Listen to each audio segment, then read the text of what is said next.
La Sociedad Uruguaya de Medicina Antienvejecimiento y Longevidad, en conjunto con la doctora Adriana Lichirigoiti, anuncian su próximo curso teórico y práctico en aplicación de toxina botulínica para este próximo 10 de noviembre.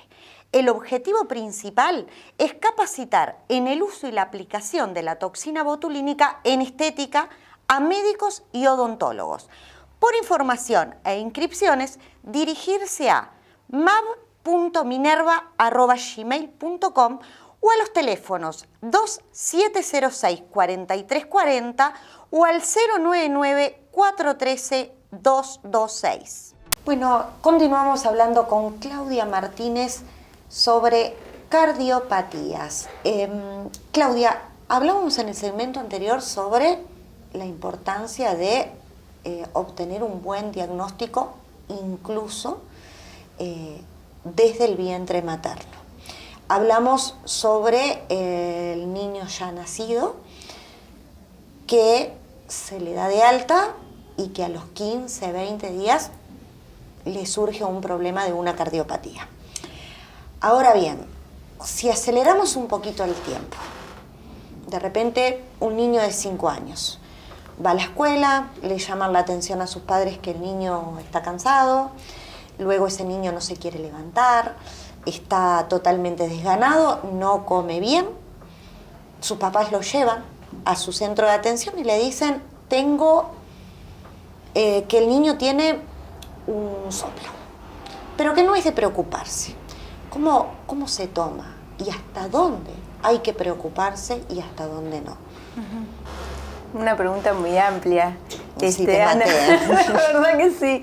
Bueno, ya con todos esos síntomas hay varias puntas que tú me decís. Es un paciente que hay un compromiso nutricional, que hay un compromiso, que cuando se examina le encuentran un soplo en un paciente que está desganado, con astenia, que no luce bien, y 5 años, yo creo que en ese contexto encontrar un soplo es digamos, un signo muy importante y habría que descartar la posibilidad de que tuviera una enfermedad cardiovascular.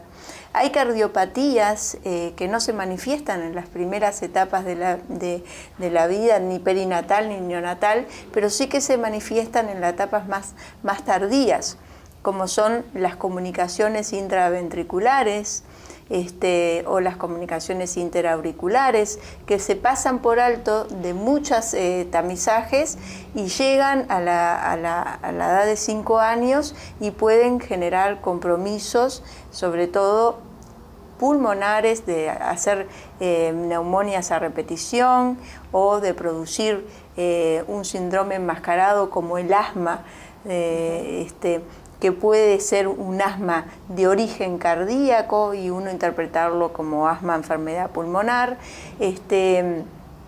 y otras que pueden ser la desnutrición, el niño que no crece bien, y encontrar como parámetro pesado un soplo.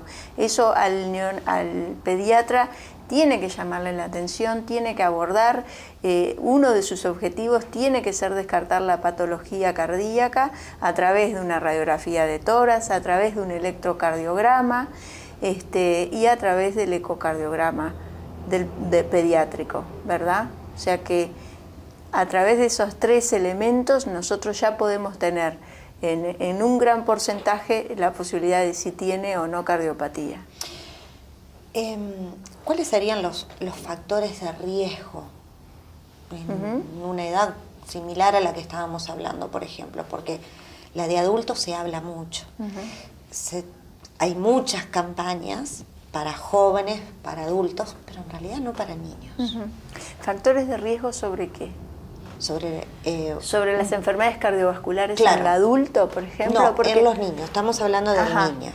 Pero el tema es que es el siguiente, cuando vos hablas de factores de riesgo, o sea, todo adulto fue un niño que llegó a patología cardíaca con carga pesada porque hubo una niñez que tal vez no modificó hábitos que podría haber modificado. Entonces, los niños, la mayoría de los niños después, a los 5 años, como tú me decís, no es frecuente las patologías cardiovasculares del adulto, pero sí que se pueden empezar a ver factores de riesgo que uno tiene que actuar, que uno puede actuar para modificar esos factores de riesgo y no llegar a un adulto enfermo con una aterosclerosis, por ejemplo, ¿no? ¿A qué me refiero? Me refiero que en una consulta pediátrica hay antecedentes familiares que como pediatra nosotros tenemos que tener en cuenta, como por ejemplo las cardiopatías en el adulto joven en esa familia, muertes jóvenes por origen cardíaco, hipertensión arterial del papá o de la mamá o de un hermano allegado a edades muy precoces, enfermedades hereditarias como la colesterolemia hereditaria, que nosotros como pediatras tenemos que llegar a pensar que ese niño ya a los en las primeras edades tempranas, ya tenemos que empezar a pensar en hacerle un examen de colesterol, si hay una patología de colesterolemia esencial hereditaria, porque sabemos que tiene alto riesgo de empezar una formación de aterosclerosis temprana. Y entonces ya tener en cuenta que ese niño tiene ese factor de riesgo, podemos ir modificando estilos de vida, como por ejemplo estimular el bajo consumo de grasas saturadas, estimular una vida activa con ejercicio y evitar la obesidad en ese niño. Estamos haciendo grandes modificaciones que van a llevar a un adulto sano, a un adulto sin patología aterosclerótica y que tal vez podamos evitar la hipertensión arterial que empieza a gestarse a edades muy tempranas. Yo creo que el tratamiento y el diagnóstico de hipertensión arterial en el adulto, que generalmente son hipertensión esencial primaria, llegamos muy tarde. Y uno cuando empieza a indagar, ese niño ya tenía antecedentes muy cargados de patología cardiovascular en la familia, pero como era un niño, como era joven, no se le dio la importancia que se le tenía que dar. Tú hablas de cómo era un niño, cómo era un joven.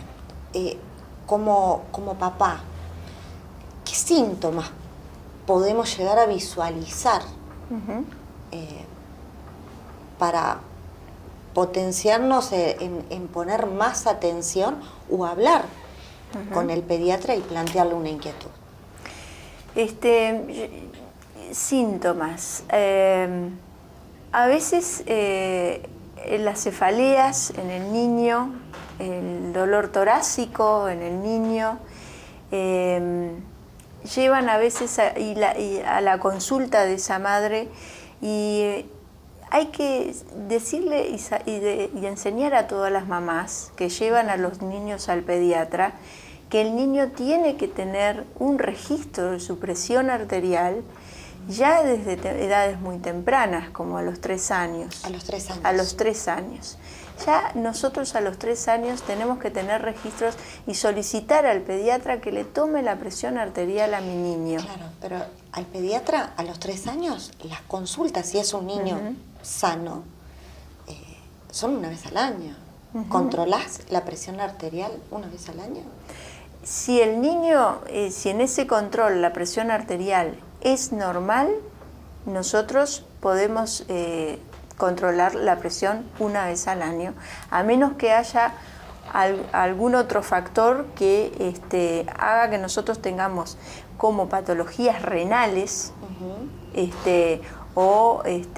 sí, sobre todo renales en el niño, que puedan generar repercusión a nivel de la presión arterial. Pero si es un niño sano, sin ningún antecedente, el registro de una presión arterial normal, con eso ya nosotros nos manejamos. ¿Y cuáles serían los parámetros de una presión normal?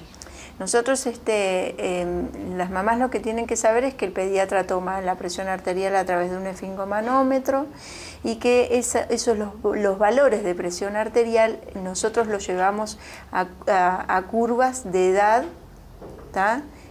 De edad y sexo para o sea, lo hacemos individual. Tenemos que ir a las curvas de presión arterial normal según edad y según sexo del niño, ¿sí? Y ahí nosotros percentilamos esos registros que muchas veces para hablar de un diagnóstico de hipertensión arterial en el niño tenemos que ser muy cautos y hacer registros seriados y no solamente registros en la consulta con el pediatra, sino registros fuera de la consulta, porque muchas veces el estar con bata blanca, el niño no estar en su ambiente, lleva a que el registro de presión arterial pueda estar alterado y no estemos frente a una hipertensión arterial, enfermedad, sino que por un único valor y tomado en condiciones no ideales, no podemos hacer un diagnóstico. Para redondear entonces, ¿cuáles serían los datos importantes que tú le podrías pasar a un televidente en cuanto a prevención? En cuanto a prevención, primero que nada, el control en salud. Las madres tienen que llevar a sus niños al control de salud. Nosotros no podemos hacer nada si no sabemos qué le está pasando a su niño. Y a veces llegan a los controles tardíamente. Respetar la cronología de los controles, la periodicidad que se exige que el Ministerio en cada librito que otorga a la madre cuando el niño nace, deja bien claro cuáles son esos controles, qué tiempo entre los controles se cuenta, ¿tá? Y eso, si se cumple rigurosamente, es muy difícil que pueda escaparse patologías importantes en el niño. Y decirle a la mamá que tiene que estimular la actividad física, que tiene que estimular el bajo consumo de sal, que tiene que haber una dieta balanceada, que tiene que estar en las viandas que prepara para el niño. Las viandas tienen que ser preparadas en el hogar, si no se cuenta con un lugar, con un colegio donde ellos estén, que tengan una dieta balanceada.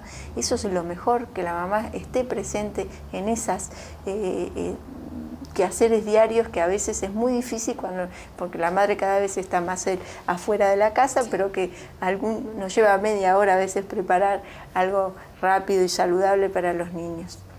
Bueno, pero y de esa forma nos aseguramos el bienestar de ese niño cuando es adulto y más que nada, y lo más importante, lo convertiríamos en un adulto sano. Exactamente. Perfecto, muchísimas bueno, gracias, gracias. Ana, encantada. Y usted no se vaya, nosotros nos vamos a una brevísima pausa, pero ya regresamos con más Hablemos de Salud.